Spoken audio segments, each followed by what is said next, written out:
it's not everyday solicitor, barrister, It's solicitor, not. barrister. Yeah. There's so many things that you can do Yeah. within law.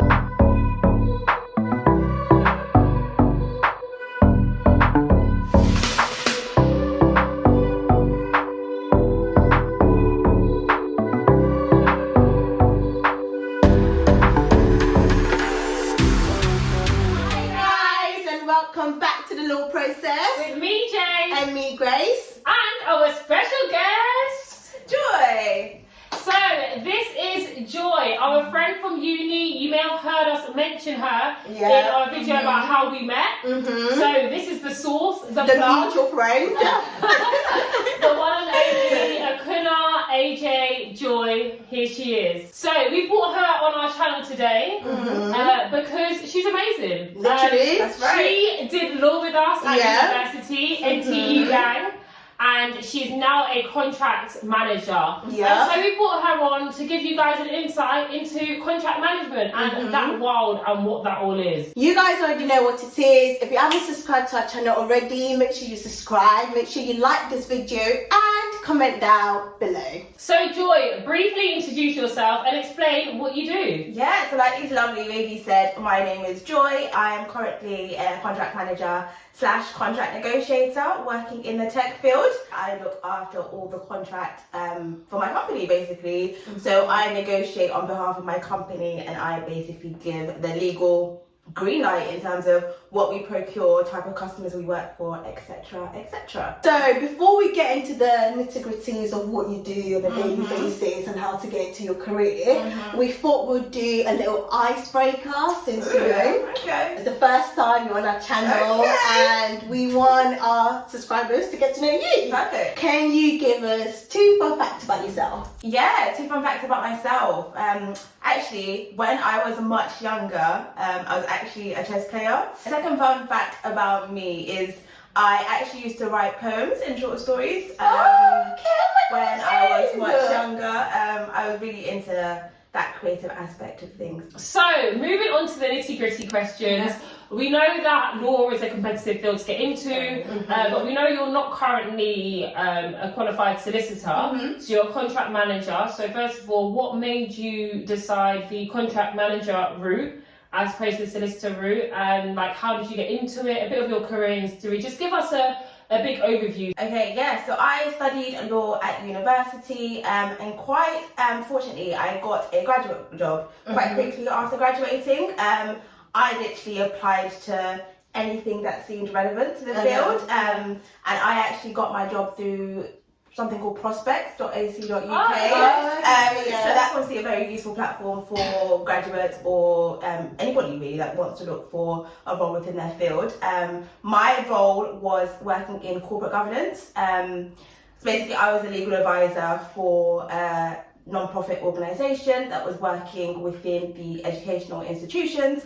But again, I was working more on sort of like the corporate governance side. I then went on to another company where I worked as a legal consultant. Again, I grasped a lot of information there because I was dealing with a wide variety of law. A consultancy firm did specialise in employment law, but I was working on employment law and commercial legal. And that's where I really decided that I wanted to actually get into contract management or specialising in just solely looking at contracts. I think that was a very pivotal moment in my career because it made me realise that, okay, yes, I do enjoy law and I do have a legal mind, but I also enjoy the commercial aspect of running a business. So that includes the procurement side of it, sort of seeing what risks that you're able to take on as a business, and I just enjoyed that balance and that was really beneficial for me. So I worked there for a little while. I then moved on to another role within the same organisation where I was still a legal consultant, but I was a regional legal consultant. I was looking after all of our clients and their problems within that specific region. Then moving on after that, I then became a contract specialist at another company, and that's when again the sort of the love for contract really just grew. In terms of what I was doing, again, it's basically the same thing. I was advising the business and their customers and their clients on the risk that were attributed to the different contracts that they were getting into. But I was also advising them on any upcoming law that they should be aware of in terms of the business itself. What should we be aware of? How should we mitigate the risk, etc., etc. And then following on from then, I then moved on to what is now my current role, which is contract manager / contract negotiator within the technology industry. Again, doing the same work, just different industry, different workload, but the bread and butter of the roles have always been the same. It's just managing the contract and managing the business risks that are attributed to the contracts that we're entering into. Okay, so you mentioned that your previous role, not the one you're at now, but the previous role is the pivotal change. So do you mean pivotal in terms of that's when you realised that you may not go down the solicitor route? So I think deep down I knew quite early on that I didn't want to be a quote-unquote solicitor, or I didn't want to qualify. I think I realised that probably in my third year of university. I think I enjoyed the theory behind law, but in terms of the culture and the environment around sort of firms and just the legal industry, I think I just realised quickly on that it wasn't for me. And I guess that doing those roles that you did opened up your eyes, that you see the other career prospects that was out there. Correct. Did you know about contract management while you were at university? No idea. Didn't even know that was a possibility. I literally thought it was go down the law route, go down the business route, and that was that. I didn't realise it could do both. Right, and I feel like this is one of the reasons why we actually want to join on our channel, because it's not every day solicitor, barrister. There's so many things that you can do within law. There's so many things you can do with your law degree and still be just as successful. So as part of your role, what qualifications have you done to enable you to progress as a contract manager, or have you just done your law degree and has that sort of set you on good stead to kind of move forward in your career? So I actually studied the LPC part-time. So I did that whilst I actually started my first graduate job. I did that purely because I thought it was the right thing for me at the time. I did know, like I said quite early on, that I didn't want to go down the typical legal route, but I knew that it was always a qualification, or it was something that I wanted to sort of put under my belt at some stage in my life. And I just felt, whilst I just come out of university, I was already in the rhythm of studying, so I thought, why not just do the LPC straight after. And also, actually, with your LPC, was it just LPC or was it LPC with masters? I did LPC with masters. Okay, right. So what would you say a typical day at work is like for you? Again, this sounds so cliche, but there's no 2 days are the same. That's what people always say. But literally, it does vary depending on my workload and depending on what I'm dealing with. But there are a lot of meetings. In terms of my specific role, there's a lot of reading. Like I said, I deal with contracts, so it's not a case of I can just skim read a contract. I'm dealing with, like, it can be a 10-page document or a 40-page document, and it's not always on our paper, so that would mean our template. It could be I could be dealing with different contracts that different solicitors have drafted throughout the day. So I have to read each and every one of the clauses to make sure I've not missed anything out or they've not tricked me. But there's a lot of reading, a lot of calls, a lot of communicating, because the negotiating doesn't always take place via emails. It can be just virtual, so over the phone. So a lot of talking, a lot of reading, a lot of meetings, and a lot of figuring out what's going on externally outside of my team. Because the contracts that I deal with, they're coming from various departments within the team. So say, for example, if I get a contract that's coming from the IT department and they want to procure a new IT software, before I can even negotiate that contract, I have to understand what that software is. I need to, because I need to understand. I need to understand what other implications it may have. So it might be a case of, because of that software, that procurement vendor is going to be processing a lot of personal data on our behalf. So I need to understand, okay, what are the protection implications here? Are there any compliance checks that we need to do? So do they need to be accredited? Are there any security reviews I need to do? I need to basically know everything about everything. This is when you're coming into my field.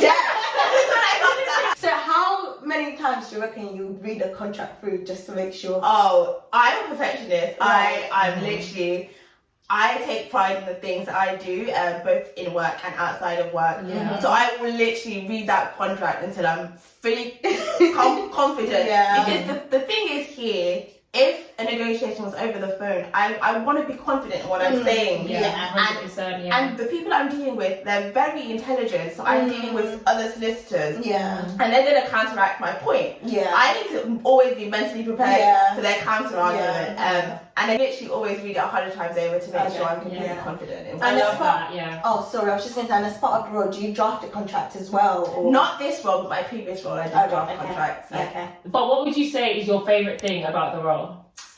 I think the fact that I am able to give the green light. So the fact that I basically hold so much power in terms of whether or not we're able to procure a vendor or whether or not we're able to work with a customer. That drives me kind of thing. Right, okay. Because I can literally put my stand on anything. I can put my stamp on anything. If I say no, and then if I'm able to justify the reasons why we can't do it for X, Y, Z, then the business won't do it. Yeah. I don't know. Yeah. It might be like an egotistical thing, but I like having that power. say. I think when it comes to a workplace, feeling like valuable and feeling like It's a very good word to use. like you have a say, and I think like maybe there's a bit of ego involved in that, but nothing's wrong with a little bit of ego. Honestly. I feel like in your role, like what you do is very valuable. Yes. And I feel like that's a great feeling, and it's great to have that. Yeah. 100%. So what would you say is the one thing that you don't like about the role? The assumptions that people have about the ability that I have, that would be, when I say people, I mean the opposing parties and the people that I'm negotiating with. Is it solicitors as well? Yes, it's mostly solicitors. I mean, we don't deal with firms, so we deal with other businesses. Right. So we deal with in-house legal counsels most of the time, and they're quite free going, so they don't really have the typical elitist view on things. But what I mean by their assumptions about me is when I get on the camera, I can just see in their eyes that I'm not who they expected to be speaking to. Really? Yeah, I think it's more of an age thing as well. I do deal with quite a lot of older people, and I can just see as soon as I turn that camera on, they're like, oh, is this the person I've been emailing with? Or they automatically think they're gonna get an easy ride out of me. Right, okay. Just because I look so young. And I am so young. I love that though, because they can assume that you'll be an easy ride among them. You'll come at them 10 times harder than their senior would. So definitely. Yeah, it's great. For people watching who might feel the exact same way that you feel, how did you actually get over that feeling? My advice would be, just view it as if you're just talking to a regular person. Yeah. Honestly. It's literally just a regular person. They just happen to be a particular age, doing a particular role. Yeah. But remember, they were also once in your shoes as well. Just look at them as a person. What's the worst? They're not going to shout at you over the phone. So for someone who's watching this video and they're thinking of going into contract managing, and basically they're like, I want to do what she's doing, what would you say are the main skills that they would need to be able to be successful in the role? I think the most important skill is you have to be a very effective communicator. Right. That's both verbally and written. Because like I said, you're negotiating. You have to be able to put forward your arguments in a very clear and concise and succinct way in order to put your point across. We don't really want essays of why this clause isn't relevant or why this clause isn't applicable. Just go straight to the point. When you're going straight to the point, make sure you're making your point very, very clear. Another point would be that you also have to be very quick on your feet. Like I said, it's negotiating, and most of the negotiations are virtually they're over the phone. People are going to counter-argue your argument. You have to be mentally prepared to counter-argue their counter-argument. I think the worst thing is when you're on your call and you said a point and the opposing party is just giving you ums and ahs. First of all, it's not professional, and it also makes you look like you haven't really read the contract and you don't really understand the contract, or you don't understand the point of law. So that's a very key and important point. And I think my third point would be you have to be very, very business oriented, very commercial oriented. You might be going into this role with a very strong legal mind, but you also have to understand the business actually wants to procure this vendor. The business actually wants this customer. So you have to be very adamant with the clauses or the points of law that you're able to actually live without from a business perspective. There's no point fighting about, say for example, an intellectual property clause when the contract itself, there's no passing of intellectual property. Why are you going back and forth when the clause itself is irrelevant? So those are my tips. So what advice would you give to someone trying to get into contract management? I think this is actually quite a difficult question because just by way of example, everything that I've said about my job experience, there wasn't a one-size-fits-all sort of route into contract management. I kind of just fell into it based on the roles that I was doing in the individual roles that I had previously.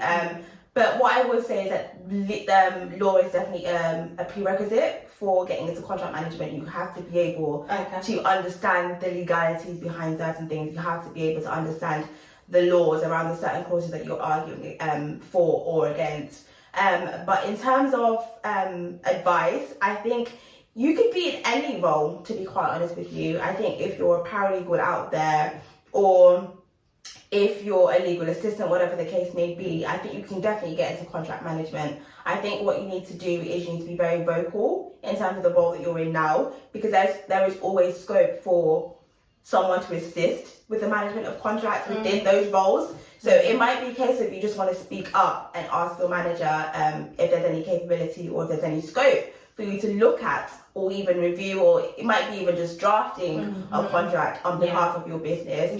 That would definitely put you in a really good position. But like I said, there isn't a one-size-fits-all. There are various routes. It's just a case of putting yourself out there and getting those skills acquired. So more specifically, what advice would you give to someone trying to get into contract management within tech? In terms of getting into that field, just in general, it is largely based on your personality.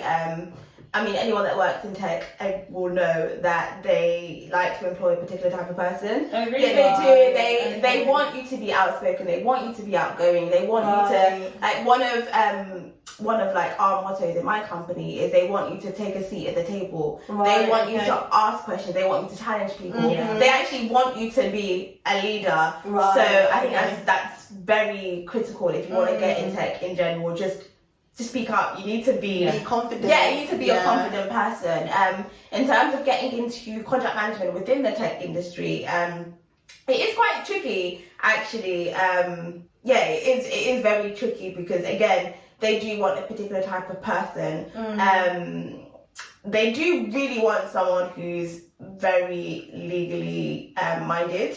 So that's something that you might want to consider in terms of, I don't know everyone's sort of situation here, whether or not they've studied law. But if you haven't studied law, perhaps you want to read up on what's going on in tech law, because there are a lot of changes that's happening, and they want someone who is completely aware of those changes.